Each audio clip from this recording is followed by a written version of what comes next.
Paolo Avellino umamin na nagselos kay Mayor Mark Alcala habang kasama si Kim Chiu sa parada.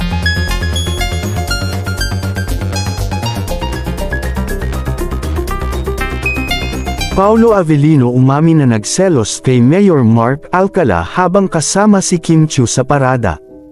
Usap-usapan sa showbiz ang pagseselos.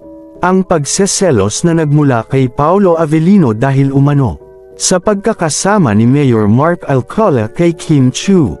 Makikita sa mga video clip ang pagsasama ng dalawa dahil magkasamang umattend ng parada sa Lucena City habang idinadaos ang pista ng Pinasayahan. Pinasayahan Festival na kung saan pinuntahan ni Kim Chiu at di umanong hinatid ito ng aktres na si Paolo Avellino. Hinatid ito papunta sa Lucena dahil inamin ng aktres na si Paolo Avellino na gusto niya na palaging kasama si Kim Chiu.